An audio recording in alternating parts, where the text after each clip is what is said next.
കോഴിക്കോട് കുറ്റിക്കാട്ടൂരിൽ വിദ്യാർത്ഥി ഷോക്കേറ്റ് മരിച്ചതിൽ മുഖ്യമന്ത്രിക്ക് പരാതി നൽകുമെന്ന് കുടുംബം. ഉദ്യോഗസ്ഥരുടെ ഭാഗത്ത് ഗുരുതര വീഴ്ചയുണ്ടായെന്ന് സഹോദരൻ റിപ്പോർട്ടറിനോട് പറഞ്ഞു. പോലീസ് നരഹത്യക്ക് കേസെടുക്കണമെന്നും കുടുംബം ആവശ്യപ്പെട്ടു. അവർക്കിപ്പോൾ അവരുടെ ആരുമല്ല മരിച്ചത്. എനിക്ക് എൻ്റെ അനിയനും എൻ്റെ കുടുംബത്തിനുമാണ് നഷ്ടപ്പെട്ടിട്ടുള്ളത്. അതുകൊണ്ട് അവർക്ക് അങ്ങനെ എന്തെങ്കിലും പറഞ്ഞു അവർക്ക് സേഫായാൽ മതി. ഞങ്ങൾക്ക് അതുപോലെയല്ല. KSEBയിൽ പലതവണ പരാതി നൽകിയിട്ടും ഉദ്യോഗസ്ഥർ തകരാർ പരിഹരിച്ചില്ല. നേരത്തെ പരിശോധന നടത്തിയപ്പോൾ തകരാർ കണ്ടെത്തിയില്ലെന്ന വാദം സഹോദരൻ നിഷേധിച്ചു. ഇങ്ങനെ മരം അവിടെ അങ്ങനെ തന്നെ ആയിരുന്നു എന്നുള്ളതും പൊട്ടി വീണതല്ല. ഇത് നിരന്തരം അവരെ ശ്രദ്ധയിൽ പെടുത്തിയിട്ട് പോലും അവർ ഓരോ അശ്രദ്ധ മൂലം സംഭവിച്ചതാണെന്നുള്ളതൊക്കെ നാട്ടുകാർക്കും ജനങ്ങൾക്കും മുഴുവനും എല്ലാ ആളുകൾക്കും അറിയാം. ഉദ്യോഗസ്ഥർക്കെതിരെ നടപടി വേണം. കേസുമായി മുന്നോട്ടു പോകും. പോലീസ് നരഹത്യ ഉൾപ്പെടെ വകുപ്പുകൾ ചേർത്ത് കേസെടുക്കണമെന്നും നാട്ടുകാരും ബന്ധുക്കളും ആവശ്യപ്പെടുന്നു. ഈ കേസിൽ IPC 304 ഇടുന്നവരെയുള്ള രൂപത്തിൽ ഞങ്ങൾ നാട്ടുകാരും അതേപോലെ ഈ പ്രാദേശികമായിട്ടുള്ള എല്ലാ സംഘടനകളും ഇടപെട്ടുകൊണ്ടിരിക്കും. ഈ വിഷയത്തിൽ സംസാരിച്ചുകൊണ്ടിരിക്കും. പിന്നെ ഇപ്പോൾ 5 ലക്ഷം ഗവൺമെൻറ് ഇവർക്ക് നഷ്ടപരിഹാരം കൊടുത്തു എന്നാണ് പറയുന്നത്. 5 ലക്ഷം എന്ന് പറയുന്നത് അവർ ഈ സമയത്ത് കൊടുത്തിട്ടുണ്ടെങ്കിൽ അതെങ്ങനെയാണ് ഈ ചെറുപ്പക്കാരൻ, അതായത് ഈ 18 വയസ്സുള്ള ഒരു ചെറുപ്പക്കാരൻ, അവൻ ജോലി ചെയ്യുന്ന കുട്ടിയാണ്, അവന് ഉള്ള ഒരു നഷ്ടപരിഹാര തുകയായിട്ട് കണക്കാക്കാൻ പറ്റുക? KSEB പ്രഖ്യാപിച്ച നഷ്ടപരിഹാരം അപര്യാപ്തമാണ്. സർക്കാർ കാര്യക്ഷമമായി ഇടപെട്ട് കുടുംബത്തിന് അർഹമായ നഷ്ടപരിഹാരം നൽകണമെന്നും ബന്ധുക്കൾ ആവശ്യപ്പെടുന്നു. റിപ്പോർട്ടർ, കോഴിക്കോട്.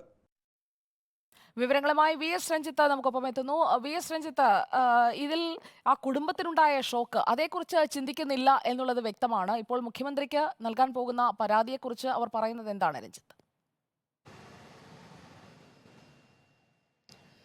പരാതിയിൽ പ്രധാനമായിട്ടും ഉന്നയിക്കുക 2 കാര്യങ്ങളായിരിക്കും. ഒന്ന്, KSEB ഉദ്യോഗസ്ഥരുടെ ഭാഗത്തുനിന്ന് ഗുരുതരമായ അനാസ്ഥയുണ്ടായി. അതായത് ഇത്തരത്തിലൊരു പരാതി കിട്ടിയിട്ട് സർവീസ് വയറിൽ നിന്ന് ചോർച്ചയുണ്ടായി, അത് ഒരു കടയിലെ അവിടുത്തെ കമ്പികളിലുമൊക്കെ പടരുന്നു, അതിൽ പലർക്കും ഷോക്കേൽക്കുന്നു എന്നുള്ള പരാതി KSEB ഉദ്യോഗസ്ഥർക്ക് നൽകിയിട്ടും അവർക്കത് പരിഹരിക്കാനുള്ള സമയം കിട്ടിയില്ല എന്നാണ് പറയുന്നത്.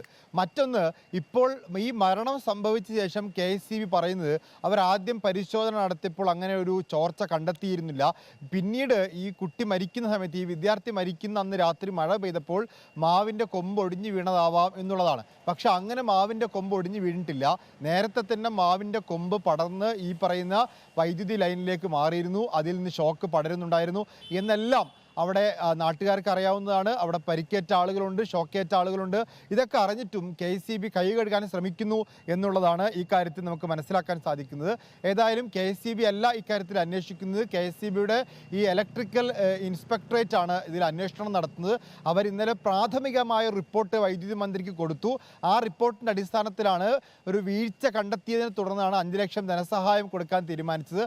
എന്നാൽ ആർക്കാണ് വീഴ്ച, എവിടെയാണ് വീഴ്ച പറ്റിയത്, ഏത് ഉദ്യോഗസ്ഥരാണ് ഇതിൻ്റെ ഉത്തരവാദികൾ എന്ന് മന്ത്രി വ്യക്തമാക്കിയിട്ടില്ല. ഇന്നും നമ്മൾ മന്ത്രിയെ ബന്ധപ്പെട്ടിരുന്നു. അദ്ദേഹം പറയുന്ന ആ റിപ്പോർട്ട് പഠിക്കട്ടെ, അതിനുശേഷം വ്യക്തമാക്കാം എന്നുള്ളതാണ്. ഏതായാലും ആ ഇലക്ട്രിക്കൽ ഇൻസ്പെക്ടറേറ്റിൻ്റെ റിപ്പോർട്ടിൻ്റെ വിശദാംശങ്ങൾ പുറത്തു വരേണ്ടതുണ്ട്. ഈ 5 ലക്ഷം എന്ന് പറയുന്ന ധനസഹായം പര്യാപ്തമല്ല എന്നുള്ളതുണ്ട്. മാത്രമല്ല വിശദമായ ഒരു അന്വേഷണം ഇക്കാര്യത്തിൽ നടക്കേണ്ടതുണ്ട്. ഇക്കാര്യങ്ങൾ ചൂണ്ടിക്കാട്ടിയായിരിക്കും ബന്ധുക്കൾ ഇപ്പോൾ മുഖ്യമന്ത്രിക്ക് കത്ത് കൊടുക്കുക. സഹോദരനാണ് നമ്മുടെ ഇക്കാര്യത്തിൽ പ്രതികരിച്ചിട്ടുള്ളത്. VS രഞ്ജിത്താണ് വിവരങ്ങളുമായി നമുക്കൊപ്പം ചേർന്നത്.